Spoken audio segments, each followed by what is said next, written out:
안녕하세요 마마님들. 여기가 어디게요? 처음으로 엔덴뎁 저희 사무실에서 찍으려고 앉아 있습니다. 며칠 전에 저희가 2025 FW 엔덴뎁 컬렉션을 런웨이의 형태로 보여드렸어요. 보통 런웨이라고 하는 거의 의미를 잘 모르시는 분들이 가끔 계세요. 맞아요. 가끔 러너웨이라고 런어웨이라고 부르시는 네. 분들. 런어웨이는 도망가는 거고 맞아요. 런웨이라고 해서 보통 그 모델들이 걷는 그 길 있잖아요. 그거를 이제 런웨이라고 하고 사실 굉장히 FW 시즌에 임박해서 보여드린 이유는 이제 진짜 가을 겨울이 왔다 막 이런 느낌도 있지만 그죠? 사실은 저희가 오랜만에 하다 보니까 준비 기간이 좀 너무 길었잖아요.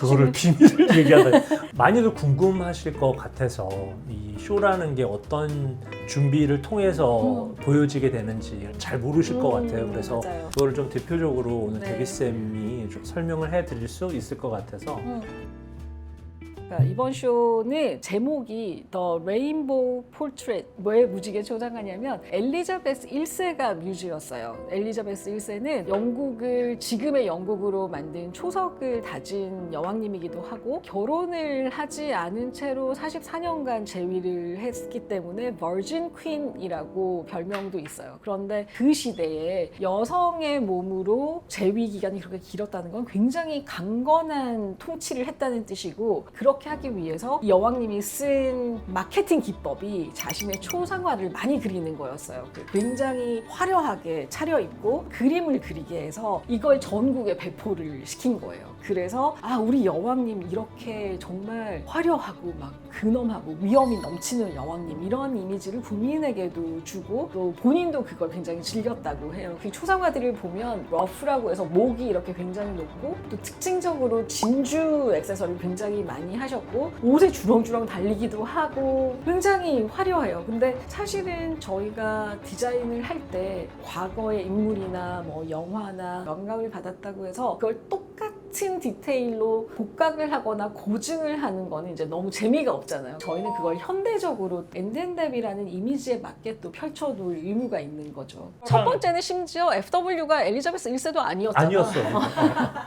그냥 막연하게 그냥 떠오르는 모든 단상들과 생각들을 그냥 이런 건 어때? 저런 건 어때? 하고 던져놓으니까 다음날 보면 이거 아닌데. 사실 이게 무에서 나오는 건 아니잖아요. 엔덴뎁이란 브랜드가 26년을 해왔고 이 연장선에서 이 시즌을 우리가 이어가야 되잖아요. 그러면 우리가 FW에 보여주고 싶은 옷은 어떤 옷이지? 고객들에게 선보여주고 싶고 나도 입고 싶은 옷은 뭐지? 라는 생각에서 사실은 출발하기도 해요. 예를 들어 앤디쌤이 얘기한 그 턱을 좀 길게 고정해서 긴 어떤 바지는 나는 꼭 하고 싶어. 나는 좀 메쉬로 돼서 반팔 블라우스도 나오면 어떨까? 이런 얘기들을 계속 하죠. 사실 그냥 상품 개발이라는 차원에서 얘기도 하다가 서로 던지기만 하는 거예요, 아이디어를.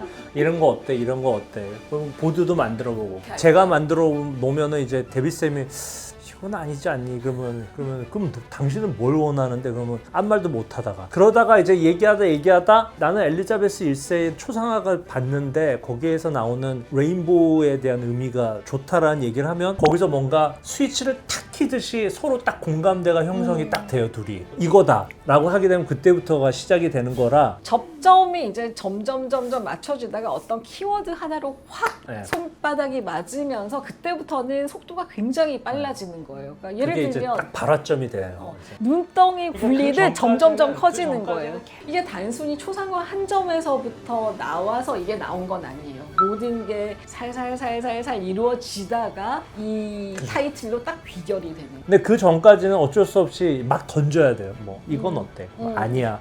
저거 어때? 아니야. 서로 아니야. 그러면 너는 왜 내가 하는 건 다 싫다고 그러고 왜 너무 막 싸우기도 하고 옛날에는 막 굉장히 많이 싸웠는데 요즘은 이제 싸움은 좀 덜해진 것 같아요. 그냥 약간 무시를 하죠. 그냥. 안 들은 척하고 그냥 뭐라고? 결국에는 어마무지한 시행착오가 있다라는 말씀을 드리는 거죠. 사실 결국 그런 컨셉을 통해서 저희의 상상력이 이제 배가가 되고 극대화될 수 있는 방법론으로 쓰는 거죠. 사실 그런 컨셉을. 근데 이번에는 이제 그 대상이 엘리자베스 1세였고 그래서 그녀의 복식적인 부분들도 중요하지만은 힘차고 좀 강한 여성상을 좀 저희 옷에 표현하고자 노력을 했습니다. 네. 네. 그래서 예를 들면은 이게 이제 저희 쇼의 마지막 피날레 마지막 모델이 입고 나왔던 옷이고 맨 앞에 선두로 나와서 하나랭이라는 모델이 입었던 룩인데요. 이 소재들을 보게 되면은 아 이게 어떻게 디자이너들이 상상을 해서 스케치를 그렸고 그거를 이런 소재로 현실화 시켜가지고 모델이 입었는지를 연상을 하실 수 있을 거예요. 근데 저희 쇼의 시작은 그렇게 컨셉이 잡힌 다음에 이 스케치가 시작이 돼야 돼요. 이게 이제 저희만의 컬렉션을 진행하는 방법인데요. 루틴이기도 해요. 그죠? 아무리 그래서 디자인이 아무리 많이 디자인이 나와 많아도 있어도 저 스케치를 안 그리면은 계속 말로만 서로 디테일에 대해서 이야기하고 설명하다가 싸우기도 되게 많이 싸워요. 그 얘기가 결국에는 저희도 이거를 그려야지 저희의 생각들이 정리가 되고 그 다음에 어떤 식으로 디자인을 전개를 할 건지에 대한 다양한 각도로 상상을 할 수가 있게 되거든요. 그게 가끔은 순서가 바뀌기도 하고 뭐 소재가 바뀌기도 하고 스타일링이 바뀌기도 하면서 결국 나중에 모델한테 또 직접 입혀보면서 또 바뀌기도 하고 맞아요. 그래서 거의 쇼 전날 마지막까지 계속 이게 바뀌기 때문에 이제 저희로서는 어떻게 하면은 저희의 그 컨셉이 가장 논리적으로 보시는 분들한테 우리의 그 생각 그대로 전달될 수 있을 건지에 대한 고민을 마지막까지 하는 거라고 보시면 될 것 같아요. 맞아요. 그래서 여기 지금 뒤에 저 이렇게 스케치들을 붙여놨는데요. 디자인을 하나하나를 하게 되겠죠. 뭐 예를 들어 제가 아까 입고 있었던 블라우스도 있고 이렇게 바지에 벨트까지 있는데 사실 각각의 디자인이 나오면 저희가 피팅을 보고 소재를 선정을 하고 컬러를 선정을 하고 또 옷이 다 하나씩 나오면 이걸 어떻게 스타일링을 할까 이런 고민도 하는 거죠. 이 옷도 수백 번이 바뀌었어요. 룩이. 그리고 여기 25번 보시면 벌룬 팬츠를 그려놨었어요. 이렇게 입히려고 했는데 이 모델이 와서 입어보는데 이 모델이 키가 너무 커가지고 이 짧은 바지를 입으니까 너무 다리밖에 안 보이는 거예요. 그래서 이 배럴 팬츠라고 해서 즉석에서 스타일링을 바꿔서 입힌 거예요. 그래서 이게 마지막 순간에 이렇게 했기 때문에 긴박한 순간이 다 들어가 있고 여기 보면 룩 번호가 있잖아요. 스타일링을 다 마치고 나면 어떤 착장이 1번에 가고 어떤 착장이 마지막에 갈 거지 이런 것도 고민해야 되고 그 과정에 모델 오디션을 해서 이 모델이 뭘 입을 건가 이런 것도 정해야 되고 만약에 이 윤서라는 모델이 왔는데 이걸 입었는데 안 예뻐 그러면 또 다른 옷을 입기도 하고 그럼 막 모델이 바뀌면 순서가 바뀌면 모든 그 다음 순서가 바뀌기도 하고 이런 정말 긴박한 순간들이 있어요. 그래서 컨셉의 단계에서부터 디자인이 하나하나가 나와서 가다듬어지고 베리에이션이 되고 모델에게 입혀져서 순서를 정하고 기승전결을 정하고 어떤 신발과 어떤 백을 들릴 것까지 하나의 시나리오처럼 또 잡아야 되는 거예요. 영화에도 음악도 중요하고 조명도 중요하고 세트도 중요한 것처럼 쇼도 똑같아요. 이번에는 음악이 또 되게 중요했거든요. 음악은 항상 앤디 쌤이 고민하던 부분이었거든요. 저희가 쇼를 할 때 항상. 근데 이번에는 이제 굉장히 특별한 어떤 역할을 하셨죠. 제가 직접 음악을 틀었죠. 선곡도 제가 하고 플레잉도 제가 하고 그래서 사실 20년 넘게 저희가 쇼를 했지만은 그 쇼를 준비하는 과정 중에서 제일 힘든 부분이 음악을 선곡하는 부분이기도 한데 어쩌면은 그 음악에 대한 선택권은 디자이너가 가지고 있는데 그거를 대신 음악 감독이 긁어줘야 되는 거잖아요. 그런데 그 접점까지 가는 시간이 굉장히 더디고 힘든 작업이에요. 왜냐면 디자이너들은 아까 그 컨셉을 세우고 구체화하는 과정에서 어떤 디자인이 어떻게 나올 건지 머릿속에 있어요. 근데 그 머릿속에 있는 거를 스케치를 보여드린다 한들 음악을 전문으로 하시는 분들에게는 이걸 정확하게 미묘하게 찍기가 좀 힘들고 그리고 솔직히 말씀드려서 컨셉을 가지고 음악 감독하고 얘기를 할 때는 스케치가 다 나와 있지도 않잖아요. 그죠?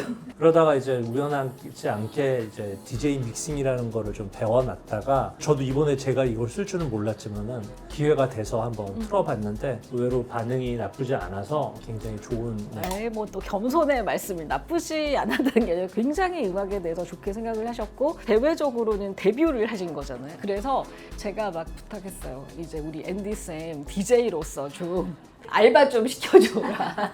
PD님은 컨셉에 대해서 긴 설명 안 하고 그날 현장에 오셨잖아요. 런웨이를 보면서 그게 느껴지시던가요? 네. 그 모델들의 표정이나 아니면 클래식한 음악들이 나올 때 이런 여왕이셨겠구나 라는 어떤 이해도가 좀 와닿았던 것 같아요. 그러면 저희한테는 성공인 거예요. 그런 바이브를 느낄 수 있는 여러 가지 장치가 있었던 거죠. 첫 번째는 이제 헤어. 빨간 곱슬머리가 이렇게. 곱슬머리인데 이렇게 웨이브가 이렇게 그 스타일을 저희가 현대적으로 살렸던 거죠.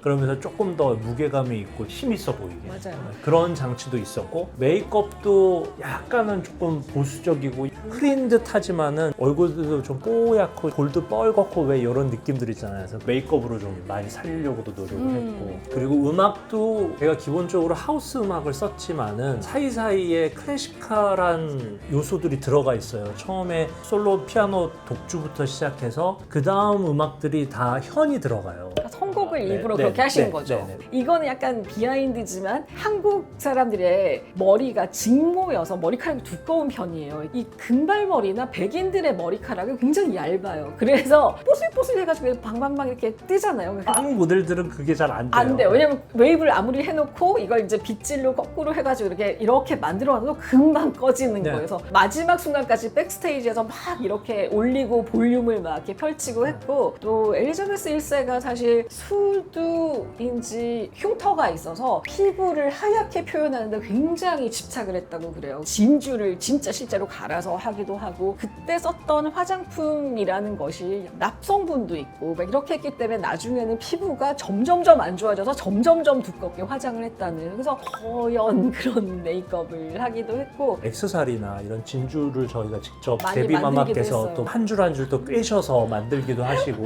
그게 왜냐면 저는- 내가 딱 원하는 게 없어서 저는 그 모델들이 다 끼고 다니는 귀걸이 제가 직접 붙였어요. 네. 간의 수공업도 간의 하기도 수공업도 하고 해야 되고. 그리고 사실 백스테이지에서 인사하러 나오는 게 재밌잖아요. 디자이너들은 원래 뒤에서 모델들을 최대한 이쁘게 꾸며서 내보내야 되는 역할이어서 사실 밖에 누가 잘 오셨는지 잘 앉았는지 궁금한데 내다볼 수가 없어요. 굉장히 불행한 거예요. 그러니까 굉장히 큰 행사인데 결국에는 그 쇼를 앞에서 볼 수 없는 게 디자이너의 슬픔인 거죠. 남자 모델 4명, 여자 모델 16명 해서 20명의 모델이 나왔는데 그러면 64벌이니까 평균 3벌을 입고 좀 메인 모델은 4벌씩을 입었어요. 일반 분들은 이제 쇼를 보시면은 다 스타일에 맞춰서 입고 나오시니까 별 어려움이 없어 보이시지만 안에서는 사실 신발도 이렇게 돌려야 돼요. 가끔은 안에 이너 탑이나 셔츠 이런 것도 돌려 입어야 돼요. 그러니까 그런 것들이 안에서는 전쟁처럼 일어나기 때문에 그것들을 굉장히 세세하게 디테일을 잡아서 각각 한 모델당 아니면 두 모델당 한 사람의 헬퍼가 있거든요. 헬퍼한테 이렇게 써놔요. 노티스를. 이 1번 신발 신은 다음에 이 모델이 들어오게 되면 이 신발을 3번 모델한테 주세요. 뭐 이런 식의 로테이션을 다 써놔야 돼요. EQ 시트는 저희 디자이너들이 진짜 꼼꼼하게 작업을 하거든요. 모델들이 마지막 피팅을 왔을 때요. 그래서 여기 보시면 슈즈 16번 박희진에게 전달 이런 거 써 있죠. 19번으로 이렇게 왔잖아요. 그러면 슈즈 1번 한아령에게 받기 이렇게까지 써놓는 거예요. 네. 목걸이를 어떻게 하라는 둥, 이너는 이 탱크탑을 입혀라, 뭐 이런 게 너무나 세심하게 또 우리 꼼꼼하게 이렇게 이면지 활용을 해서 이거를 또 구조도, 더블 네. 체크하기 더블 위해서 체크하듯. 이 신발을 얘가 입으니까 정말 이렇게까지 해가지고 쇼장을 가는 거예요. 이게 왜 특수 제작을 해야 되냐면 모델이 발이 260까지도 돼요, 사이즈가. 이게 일반적으로 기성품에 있지 않기 때문에 그래서 저희처럼 백은 만들지만 또 네네네. 구두는 아직 안 만들니까 안 만들거나 이제 조금 이런 부분들이 있으면은 거기에 따른 협업은 디자이너로서나 이제 필수적일 수밖에 없는 거죠. 완성도를 위해서는. 네. 그러니까 진짜 쇼에 들어가는 디테일들이 정말 끝도 없어요. 네. 영화가 종합예술이라고 그러는데 15분짜리 종합예술을 한다고 저희는 생각을 하거든요. 안 들어가는 게 없어요, 진짜. 그래서 디자이너들이 쇼가 끝난 다음에 더 약간 공허함이나 허무함을 많이 느끼는 게 너무 빨리 지나가 버려요. 백스테이지에 있다가 인사 한 번 드리고 허망하게 무대도 치워지고 모든 것들이 다 이제 끝나면 사라지는 거죠. 하루 만에. 그러니까 다른 어떤 영화나 연극이나 이런 거보다 훨씬 더 강도 있는 작업들은 하는데 너무 짧은 시간에 보여주고 없어지니까 사실은 그 허무함이 초창기 때는 그게 너무 컸어요. 그거를 또 견뎌내고 그걸 이겨내는데도 시간이 꽤 걸렸었거든요. 그런데 이제 요즘에는 무뎌지긴 해서 그런 건지 모르겠지만은 근데 그거는 우리가 뉴욕 컬렉션 때 느낀 부분이 있어서 그런 것 같아요. 원래 패션쇼가 하나의 영감이 가득한 이런 이벤트로 끝나는 게 아니라 비즈니스의 목적을 가지고 하는 게 패션쇼인데 사실 좀 한국에서는 바잉이 실제로 이루어지진 않다 보니까 그랬다가 우리 왜 뉴욕 컬렉션 하고 우리는 막 너무 벅차서 우리가 뉴욕에서 컬렉션 했어 막 벅찼는데 정말 거기 우리 쇼룸 디렉터, PR 관계자들 다 너무나 냉정하게 딱 쇼 끝나자마자 딱 해가지고 쇼룸에 쫙 옷을 걸어놓는 거예요. 바이어 밑에 줄줄이 걸려있다면서. 이렇게 막 감옥에 젖어있을 시간이 없다 우리는. 이렇게 하는 걸 보고 아 정말 그랬지. 예, 그런 생각이 그래서 들었었죠. 그 이후로는 조금 그거에 대한 좀 공허함은 좀 사라진 것 같긴 해요. 맞아요. 엔덴데베 런웨이는 좀 또 독특한 거는 마지막 세션에는 VIP들이 오셔서 런웨이 끝난 다음에 그 옷이 쫙 등장을 해서 직접 입어보시고 주문을 하실 수 있게 만져보시고, 만들었어요. 느껴보시고. 만지고 느끼고 걸쳐보시고 못 오셨던 분들이 이 옷을 보실 수 있는 현장을 마련을 하기도 해요. 그래서 이제 우리 신세계 강남점에서 실제로 보실 수 있게 그런 자리도 또 마련을 하고 고객에게 다가가기까지도 굉장히 열심히 노력을 해야 되는 것 같아요. 그때 쇼 의상이신 거예요? 맞아요. 내일부터 신세계 강남점에서 전시처럼 저희 매장을 꾸밀 거라서 지금 나가기 전에 마지막 점검하고 있어요. 사실 지금 제가 입고 있는 것도 피팅 보고 있어요. 왜냐면 요거를 좀 라운드 넥으로 만들어 보면 어떨까 해서 쇼 끝나자마자 지금 뭐 3일 후인데 요렇게 한번 만들어 봤어요. 그래서 소비자들 반응을 보고 이렇게 생산할지 이렇게 생산할지 한번 보려고 합니다. 이번에도 게스트분들이 정말 런을 끝나자마자 옷을 막 이렇게 달려드시는 모습이 너무너무 보기 좋았어요.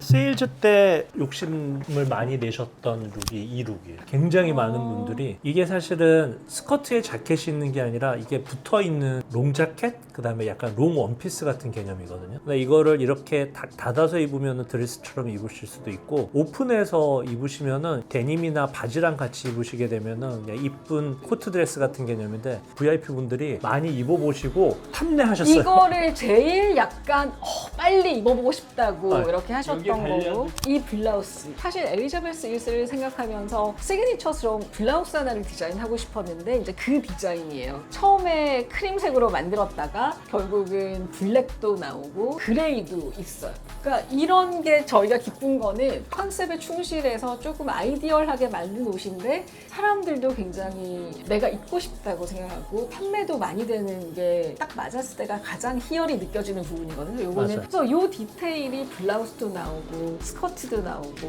미디 스커트라고 해서 좀 종아리 아래까지 내려가는 길이도 있고 피날레처럼 롱 스커트로도 나오고 그러니까 그런 식으로 많이 베리에이션이 됐는데 인기가 굉장히 좋았고 그리고 또 이번에 조금 특이했던 게 남성복이 이쁘다고 마음에 들었다는 얘기 많이 해요. 사실 제가 인스타그램에도 살짝 썼는데 이번에 남성복을 디자인을 하면서 동기가 됐고 컨셉의 모티브가 됐던 게 이 트위드 자켓이거든요. 저는 여성복을 디자인을 하는 남자 디자이너이기 때문에 사실 앤디앤데 옷을 직접 입을 수가 없어요. 제가 디자인을 했음에도 불구하고. 그래서 그게 사실은 항상 아쉬움으로 남았는데 어느 날 이제 여기 행거 옆에 지나가다가 이 자켓이 걸려 있는 거예요. 이 자켓이 뭐야 그랬더니 저 트위드 여자 라운드 자켓인데 안에 패딩이 들어가 있어서 좀 제가 보기에는 사이즈가 여자가 입기에는 너무 큰 거죠. 그래서 제가 이거를 입어봤어요. 근데 저한테 딱 맞는 거예요. 그래서 그때 제가 딱 느꼈죠. 안 그래도 고민하고 있던 차에 그럼 이 방향으로 이번에 앤디앤댐 남성복은 풀어야겠다라고 해서 이 트위드 자켓이 바탕으로 돼서 좀 더 가져올 수 있는 디테일이나 스타일이 없을까 하다가 앤디앤댐 여성복에서 나왔던 큐러 팬츠를 남성복으로 바꿔서 한번 만들어 봤는데 이런 콤비네이션들을 굉장히 좋아하고 색달라 하셔가지고 굉장히 저도 기분이 되게 좋고 어쩌면 저도 항상 남성복에 대한 어떤 갈증이 있었는데 그게 그냥 막연하게 멋진 남성복 브랜드를 보고 따라했던 느낌이 아니라